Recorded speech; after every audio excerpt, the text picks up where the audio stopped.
brand new. This is the first session of our pilot for CTMU Academy. This is going to be a free course walking through the introductions to the CTMU and the end. So this slideshow, I'm just going to run through what are the major problems with current academic systems and how do we have a better way that in a distributed sense is able to bring people up to speed on CTMU metaphysics and why and what our task, purpose, and vision is with this.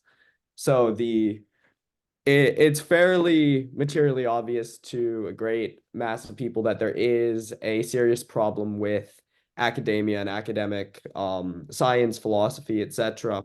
And the main problem I'd say with regard to this is that it doesn't pose any significant challenge to the current ideology and makes it in a certain way that there everything has to be through the lens of mechanistic materialism, which is really a restriction to the linear ectomorphic semi-model of what human reality actually consists of, which has a deep metaphysical substrate.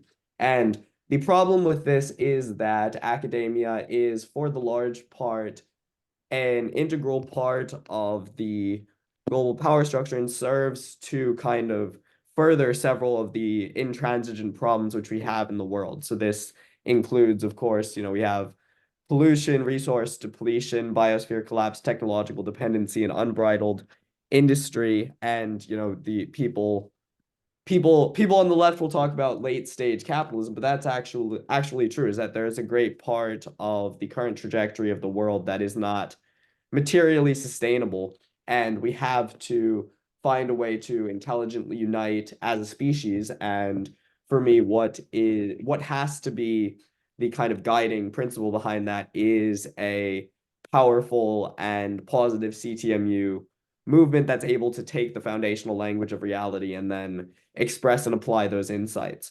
And so this is what Chardin talked about. Pierre Teilhard de Chardin, who's a French Jesuit priest and paleontologist, he talked about in his idea of the omega point, is that there will be this widespread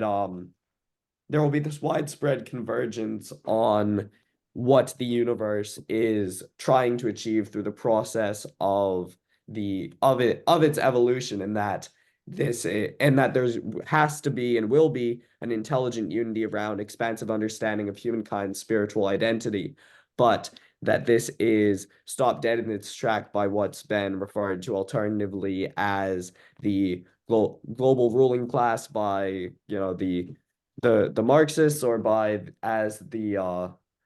as parasitic divergence by Chris Langan, or as just the global power structure. Whatever it is, it's not allowing us to get to the place as a human species that we ought to. And this isn't primarily an economic or political problem, as capitalism, fascism, communism. You either have all capital and all utility centralized in the hands of a tiny few, whether that's those who control the flow of money, or if that the leaders of the party system, or etc. Either way, there's a divergence from an overclass and an underclass in terms of what are the interests, and therefore the power lies in the hands of those who don't have the interests of the majority population in mind. And this is a problem because the way that we organize our economy and the way that we do things is through money, which is actually a restriction of the telic economy, which is the true currency of human interaction. And to have a telic economy in which the human interactions have positive utility, we have to actually understand what teleology is, meaning what is the end and purpose of our existence and what is our role in the world. And an integral part of this is that we have an intelligentsia that is educated and able to share and disseminate insights from 21st century reality theory, and is able to overcome many of the problems associated with current politics and economics.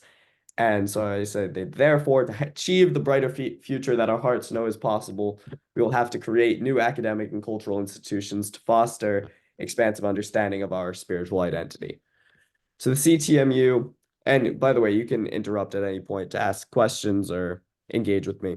The CTMU says that the entirety of existence is one single being, and therefore, since we are all secondary images of that being, we have a shared identity and shared duties and responsibilities towards one another that rationally justify why we ought to converge and unite intelligently as a species.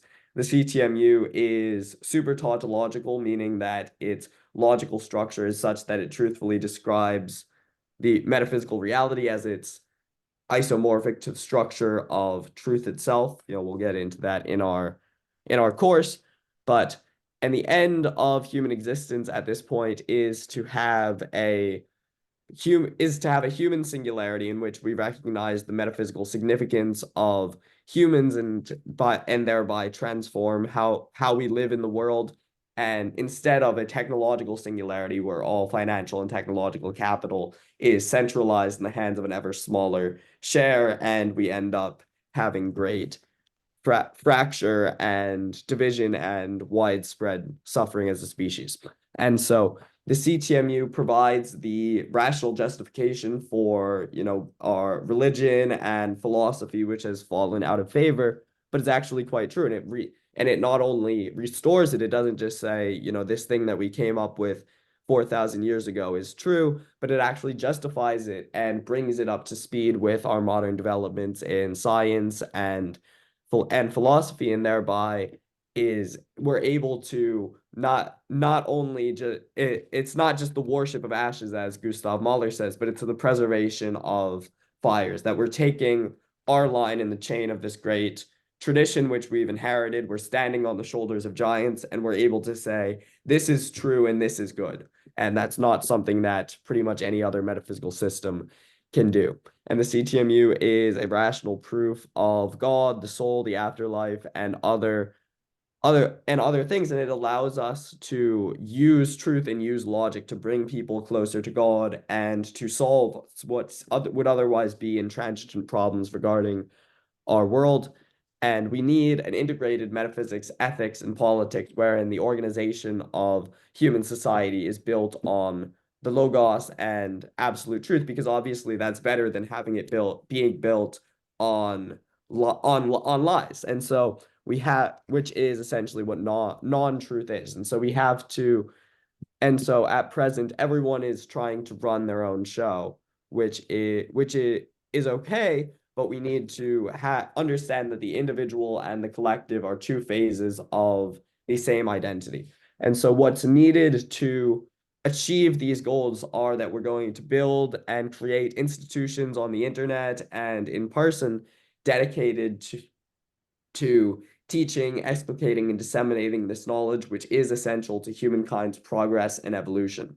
And so it's not about going back to the old story, but rather seeing what was good in the old story and then stressing those aspects and bringing that up to speed with how we've learned to live in the world. For example, we're not going to go back to before the Enlightenment, but we're going to take those values that everyone who's hungry ought to be fed, and that we have universal rights for people, and then instead of subverting the cultural foundations of Western society, we're going to say we need to become cleaner, more virtuous, and better people who are able to take these insights from the CTMU and use that to bring the world into a better place and humankind as a species. And so the CTMU takes philosophy, science, metaphysics, and theology. And it's not Chris Langan says this in his 2000 paper on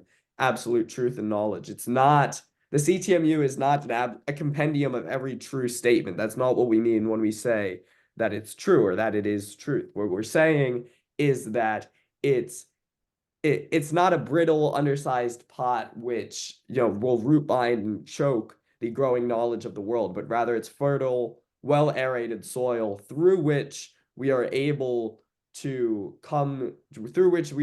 spread and proliferate the knowledge of mankind. And because human knowledge can and must continue to grow, this is how the CTMU is designed, is that we're going to be able to have further explication and acceleration of our progress in all of these disciplines and philosophy and science and physics, because that is how the CTMU is designed. And to have this metaformalist program, you need talented independent researchers, which is where, of course, you come in, which is that through a CTMU in education and having each person be an expert on the CTMU and hopefully training over time hundreds or thousands of individuals in this, we have this transactional memory system and a network of people who are fluent in the foundational language of reality and are able to help one another share and apply insights through and working with their own skill set, so that we can have, this person's an expert in the CTMU and physics, this person's the expert in the CTMU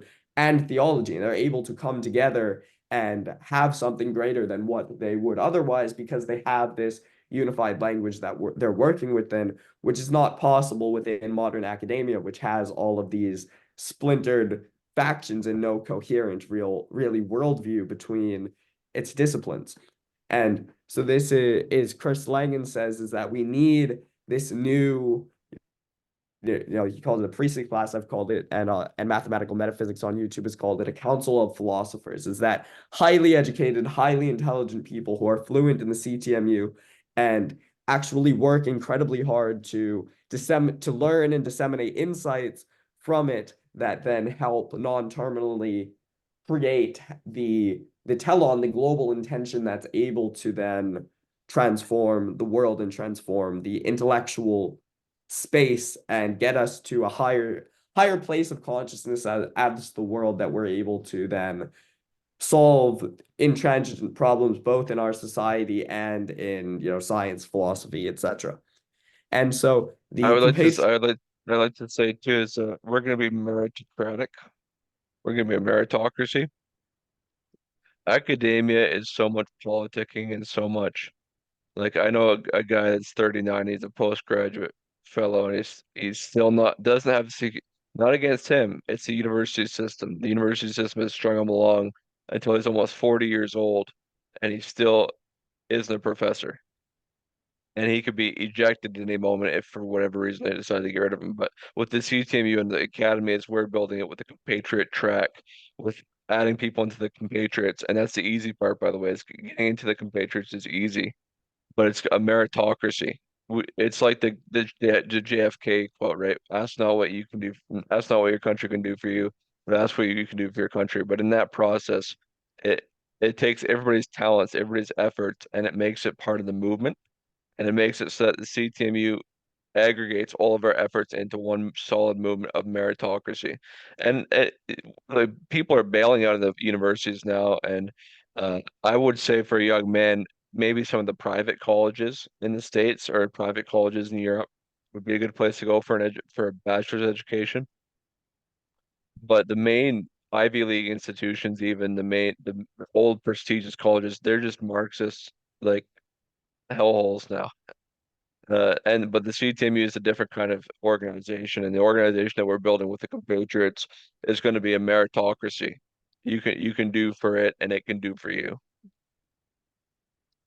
That's true. So what we're training with this is for people to become producers, and we're going to have specialized tracks for different people. And once you've completed, basically the goal is that this is going to be a probably 6 installments of, and we'll get into that later in the slideshow, is that once you've completed that, you should basically have a good understanding of the CTMU and be able to be a content producer or do whatever you need for using your personal skill set. If you're an editor, it might be better for you to edit other people's content. But the point is that if you have this network, you can have a tremendously effective organization with people who all have this shared foundation. And so the Compatriot Academy program, you'll be able to get to complete fluency very, very quickly. And you'll have access then, once you've completed that, to our larger network and be able to direct the CTMU movement and the way that and what we're building, and build out this burgeoning CTMU body of work, which could take many centuries to fully explicate, but you'll be at the very beginning of that and will be able to have a good body of work. And so for all of our courses, you can ask questions, chat with other participants, and you'll be at the very first on this next grand frontier of human thought, and you'll be able to have this network that will grow with you and with your knowledge of the CTMU. And so you'll have full access to communicate with us on Discord, and the possibly we'll have like weekly office hours to get answers to questions needed to for understanding and skill set. We'll have like Q&A sessions with the whole, student body, if we can say that, is and the point is that every movement needs supporters, proselytizers, and promoters. And you'll be able to be the person who is promoting this and is able to be the actual infrastructure. Is that it's not just, you can just go into your room and write papers write and just meditate all day, but you actually need to go out and not only learn this, but also begin creating content and creating a unified movement around this important task and purpose. And so as this then grows to many hundreds of individuals, hopefully this will be a formidable movement with, many millions of impressions online, and hopefully eventually we'll be able to organize things in person and then have a transformational impact on the world. And to consider what you're getting for the amount of money that we're proposing, like we're gonna cap it probably at a maximum of $30 per course, and each course will contain will contain a module with multiple lectures and Word documents and presentation documents. And for $30, you can get a course that was more thorough than a university course. And like the universities will put you $100,000 in debt, make you an indentured servant.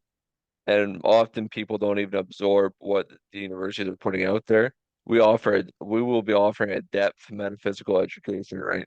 Our personal own experience, our focus on metaphysics, concentrated into a very affordable course that is a fraction, not even, it's like a hundredth the cost of the cost of a university course, right? $30 compared to $300, or $30 compared to $9,000 for a year, right?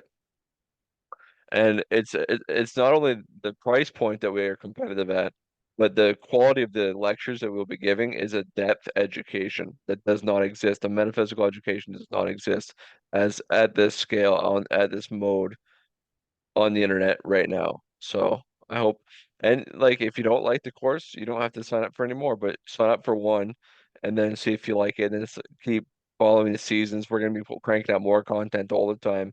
Each season will be probably 3 months, and we'll focus on producing new material every 3 months to further and continue and progress education.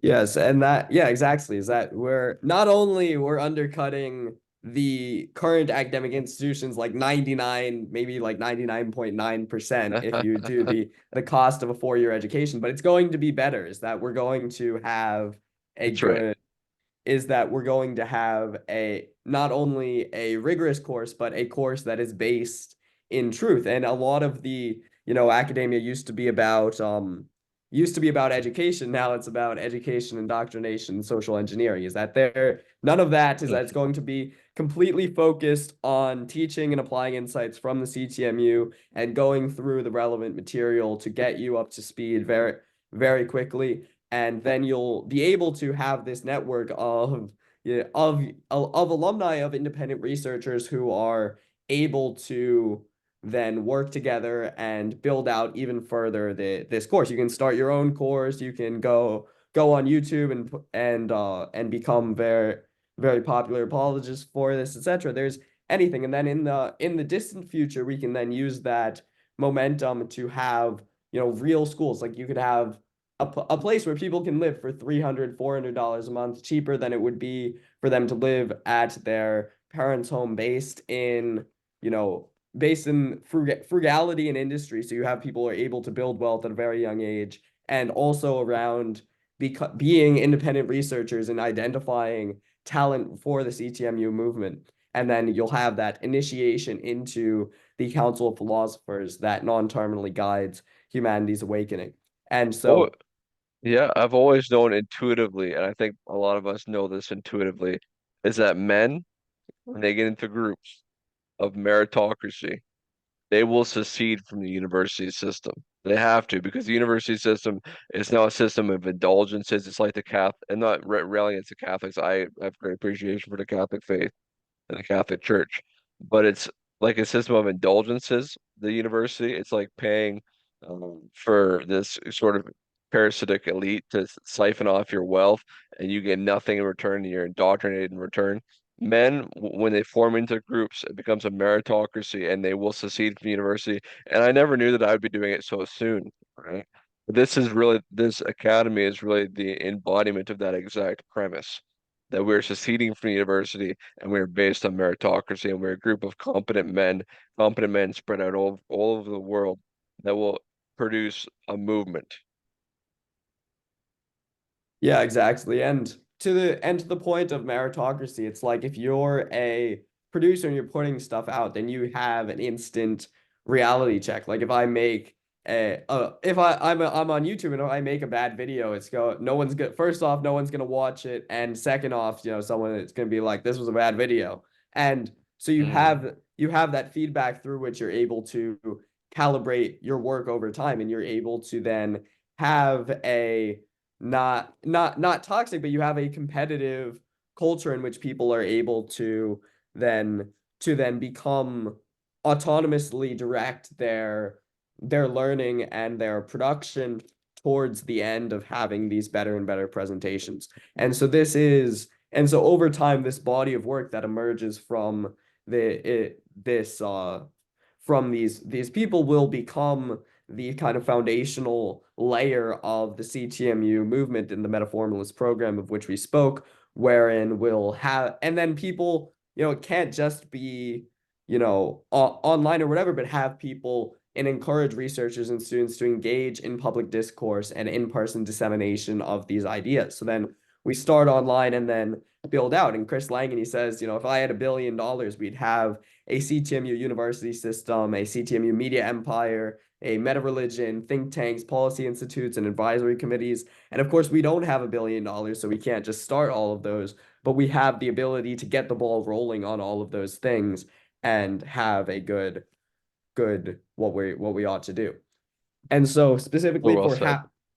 for how we're going to be teaching, we have it's going to be self-directed in the sense that not that there won't be course modules, but that you should be actively participating, and there won't be homework, but you should go and read the papers and watch videos and come prepared with questions that will direct each session's content, which will mostly be answering questions, and the sessions will be an additional resource, even though many students will be and already are far more advanced than the course structure. There are people here today who are already basically fluent in the CTMU, but we're going to go further and build out this network. So there's culture of excellence is that going to be committed to excellence and merit, and production you is that it's part of the course, and part of your outcome from the course should be your ability to then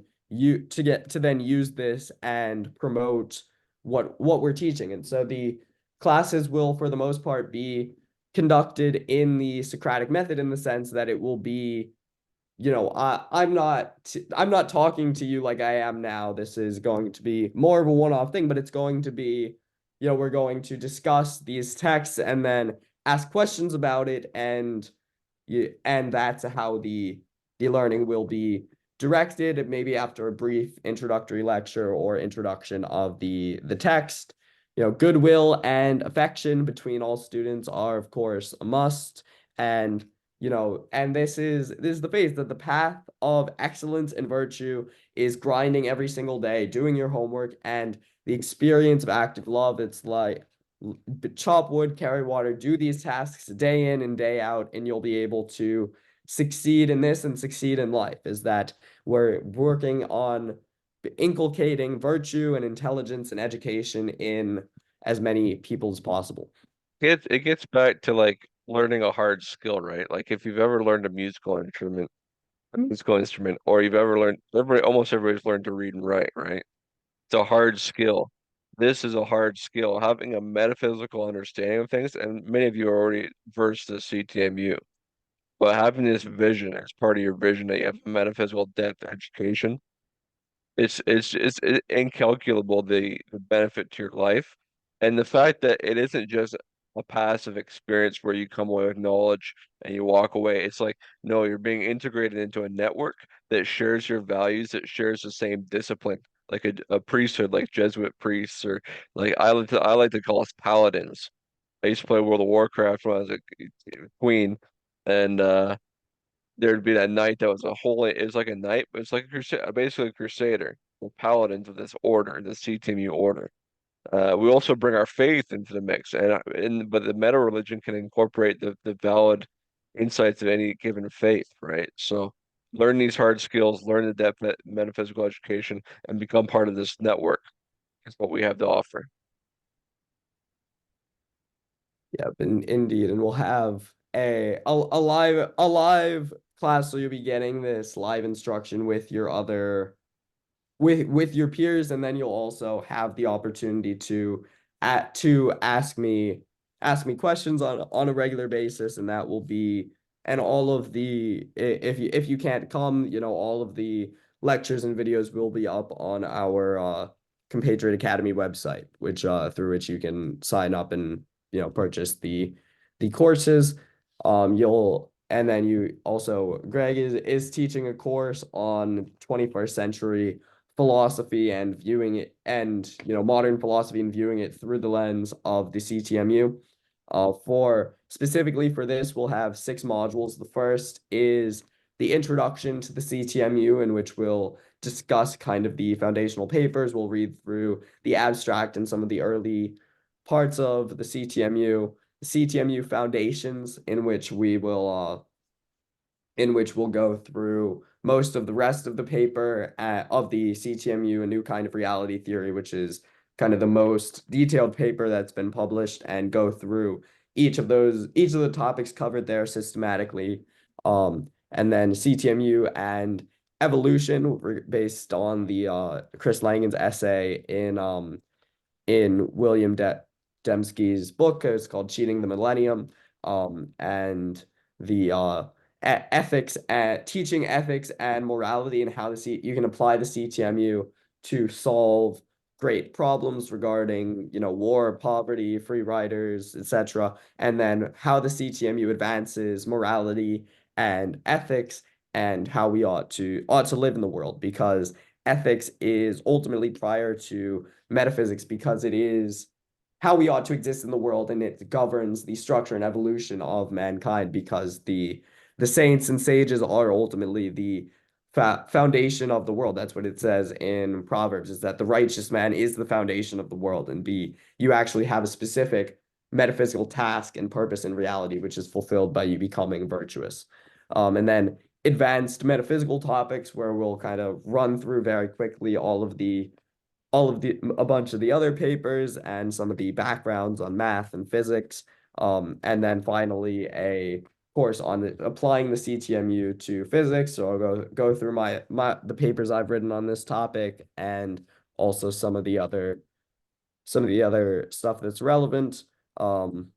And yeah, so that's pretty much all that I had planned to share. I'm going to just stop sharing and just open to any questions about the course material, about the CTMU, about anything that you want. That's all that I have. So thank you.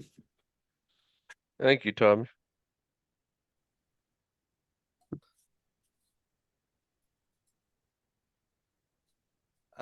Let me think for a bit. That's okay. Take your time.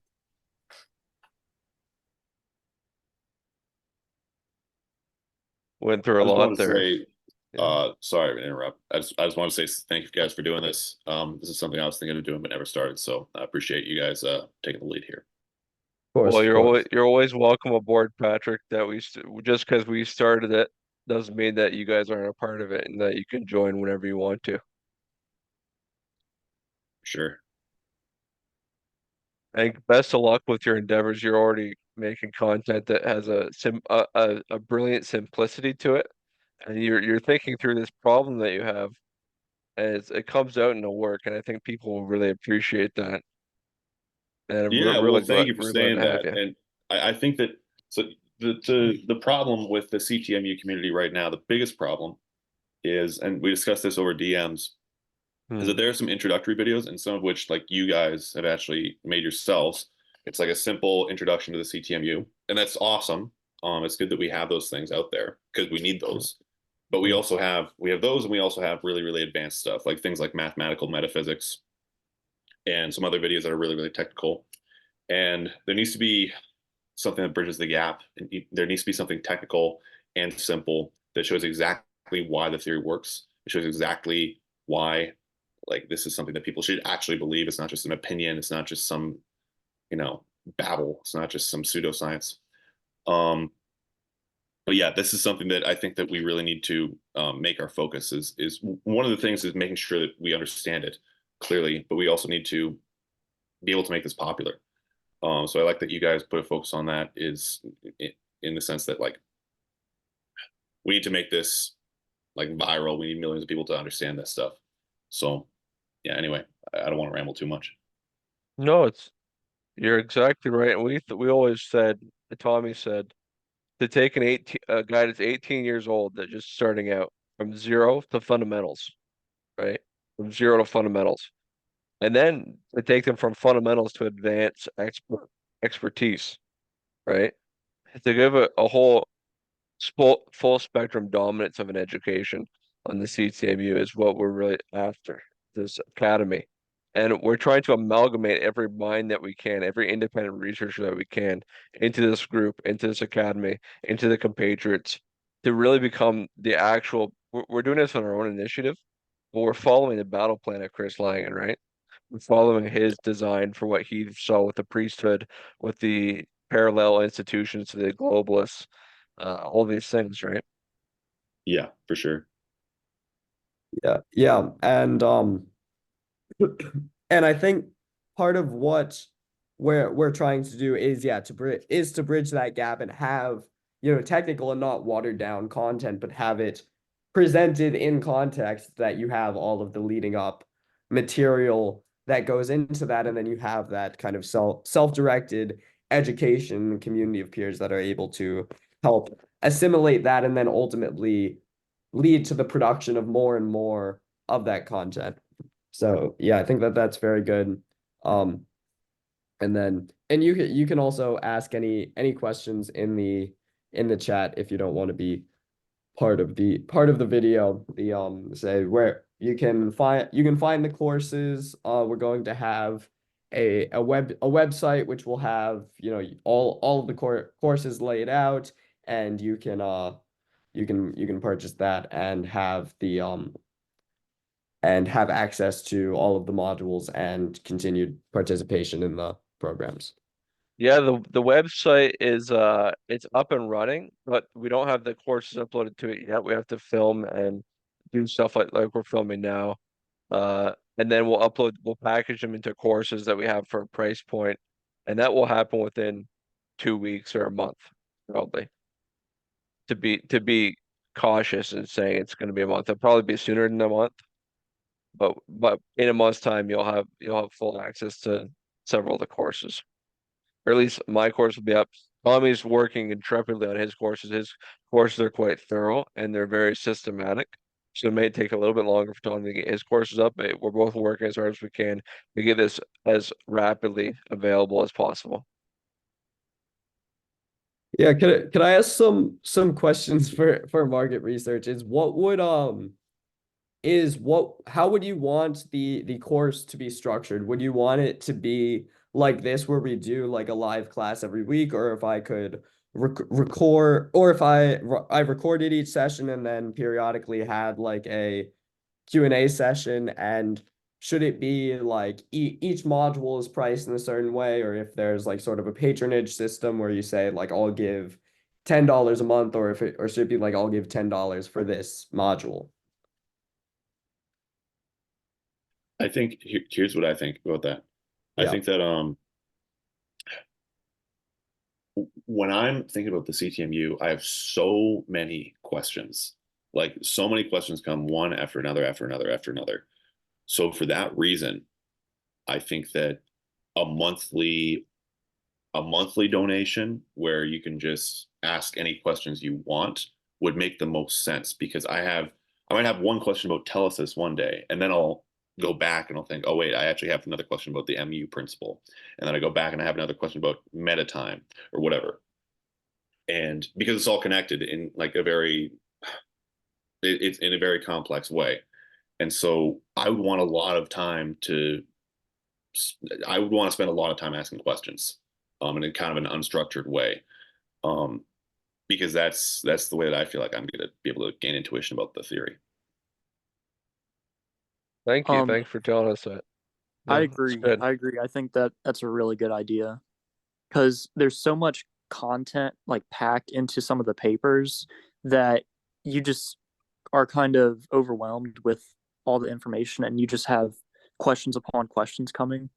And yeah, I think having a structure which optimally facilitates that would be good. Thank you for telling us. Yeah. Yeah. And then do you think that live or pre-recorded classes would be better, in addition to having like those regular Q&A for people who are paying regularly? Well, I think live Um, would be better just because of the question asking aspect of it. I know that the Q&A would be separate from the actual course material, but if we could ask questions during the course material, I think that would be better.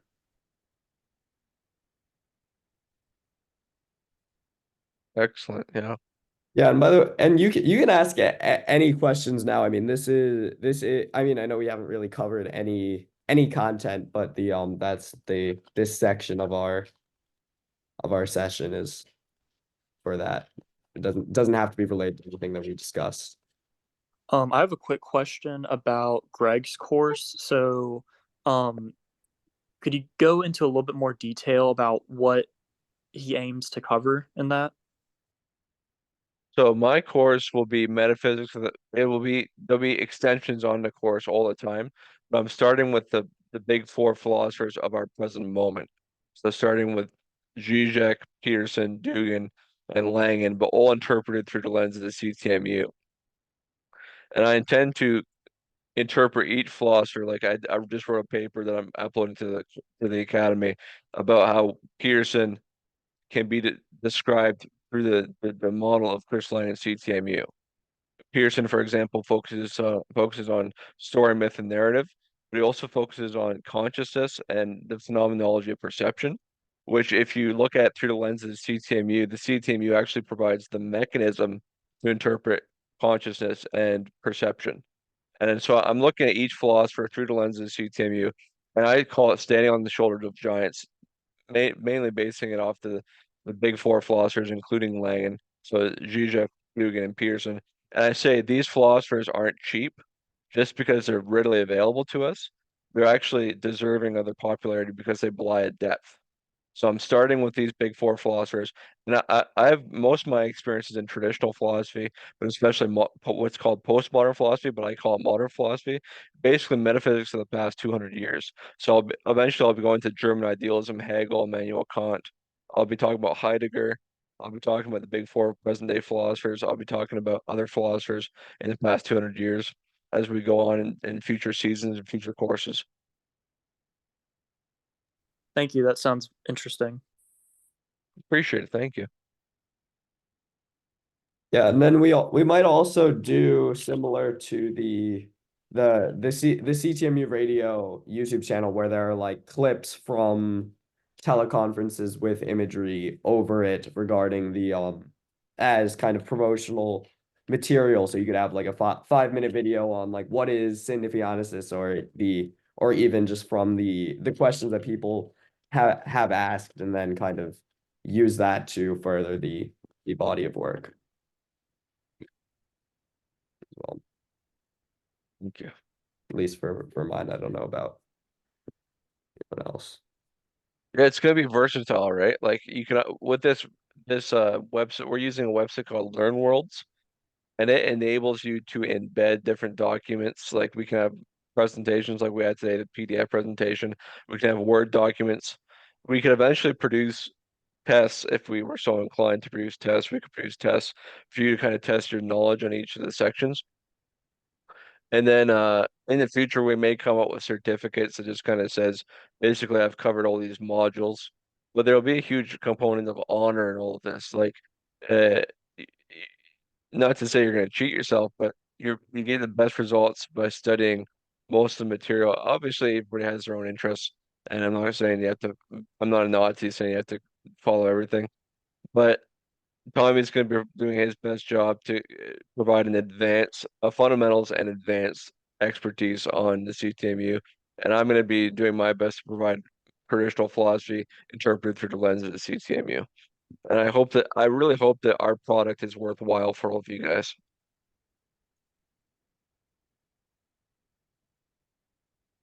Well, if anyone has questions, you can ask the otherwise I think we can wrap up in a minute. I'd like to thank all you guys for coming out. It means a lot to us that we got all you guys to join us, and we're so happy to do this. We feel invigorated. We feel like that moment. I don't know if you know the moment, but coming out of Plato's cave, when you see the sunlight for the first time, there's new sunlit uplands that we are looking forward to enjoying with all of your participation and bring you guys into the network, bring you guys into the Compatriot network. Some of you are already in the Compatriot network or have been in the Compatriot network. And this is, if you watch the news too much, it's too dark, right? But if we take a kind of stoic approach and we take this academy seriously, then we can really amalgamate the minds and create a movement that is worthwhile of the name of being the CCMU movement.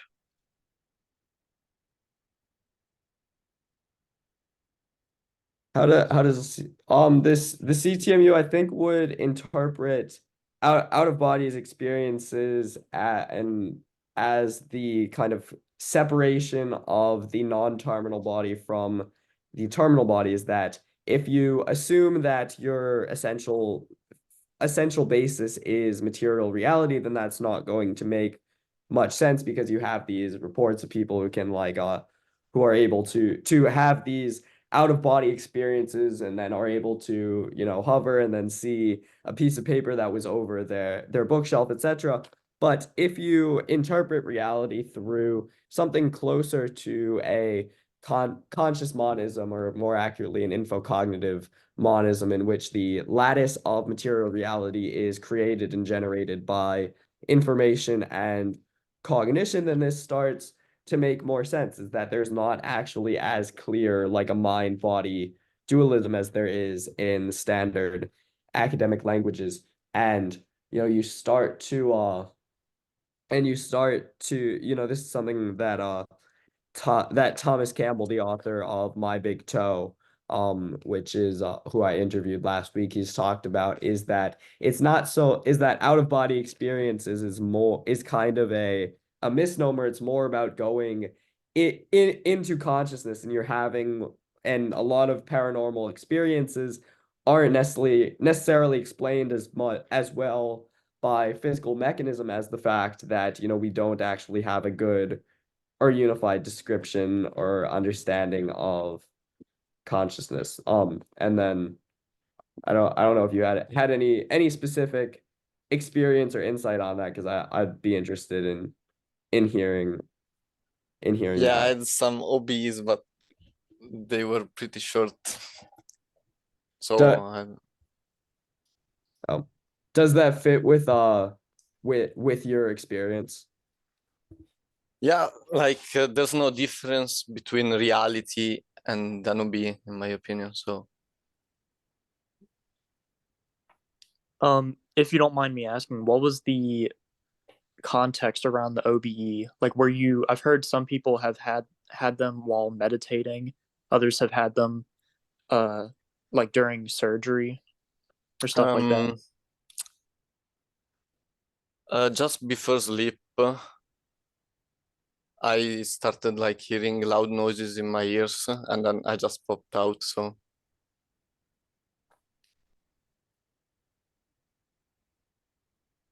nothing more. Yeah, but the CTMU does have sort of more advanced explanations for certain what people would be consider paranormal or supernatural phenomena, in which we might cover at some point. I had an out-of-body experience once when I was having surgery. I was having my wisdom teeth removed, and it's kind of crazy, but I could actually see the guy, taking the scalpel going into my Yeah. mouth. Did you tell him afterwards? You're like, I saw you. I was No, right over you while you the worked on. weirdest thing was it was really violent, but I wasn't bothered at all because the anesthesia was like so strong. I wasn't bothered by the fact that I could feel him taking my molars up, right? It's so Yeah. weird. So when you experienced that, like you obviously it was as if your consciousness was like disembodied. But Yeah, did you I did you was there. actually did you actually like feel anything? Like Yeah, I felt sensations it. or I somatically? felt it. Yeah, yeah, I watched him take the teeth out of my mouth. That's pretty wild. But the weirdest, I was like calm as a Hindu cow. Like it was like it was, I was totally at ease with that. I'm like, good, take those molars out. Um, like a thing that I tried to touch my body while I was out, and you have actually a terminal body, so you can feel it. That's incredible. Thanks for sharing. Uh,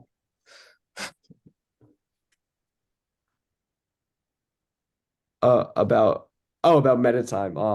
What if there's anything specific? Yeah, what's up? Sure, yeah. And I'm this has been something I've been trying to think about for the past few days. So I was thinking maybe I could just share a whiteboard here.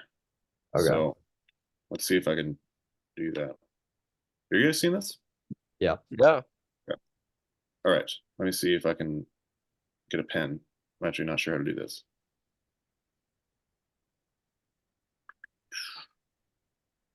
So you should be able to, okay, the owner of the whiteboard only allows for sharing. Okay. Do you guys know how to write on here? No. Oh crap. Okay.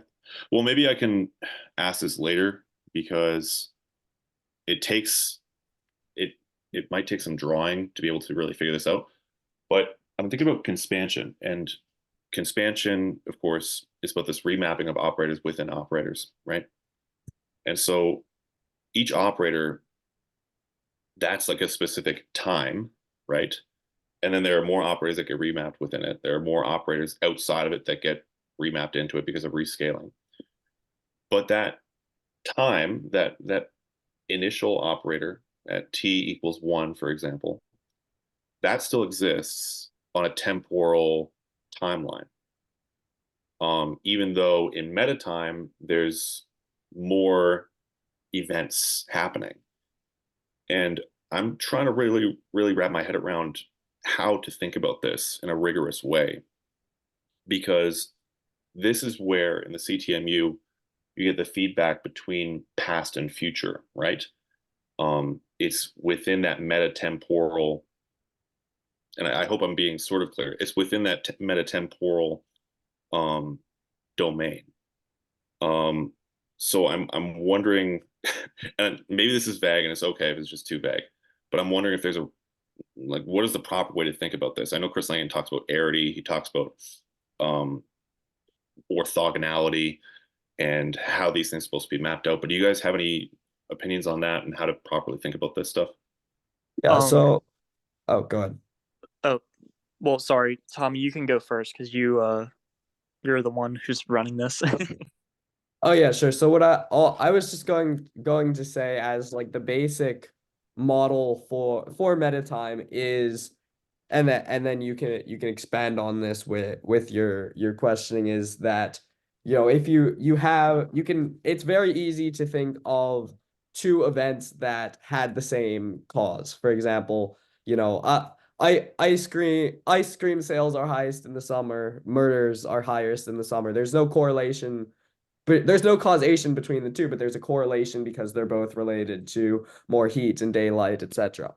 But in meta time, you can have the same thing, but the causes, you have two causes that are the same in the future that distribute over an origin point. So the origin occurs in the future, and then the two terminal points that then generate the timeline to lead to their emergence, it happens within this metatemporal domain, which is constantly generating timelines for reality's existence and evolution. And so that t equals one operator, and this is I don't I think to think of it as having any spatial or temporal extent is sort of to miss the point, is that you have a is that the this is Langen has described this in a number of ways, reality as a self-simulation, as a transductive algebra, as kind of a swarm of interpenetrating operators, but their interpenetration isn't occurring in physical reality, it's in the terminal domain, it's occurring in the non-terminal domain or the programming domain, which is constantly generating these timelines. So I think you have to sort of take yourself out of the terminal domain and see, the terminal domain is just the program that is being run, which has some sort of continuity and, causation where we can point to this thing cause that thing. But the ultimate dynamics and structure of causation occur in the metacausal or non-terminal domain. Okay. Patrick, can I ask you, is this kind of like a follow-up from that video that you posted on YouTube? Because it sounds similar in terms of the concepts that are being referred to.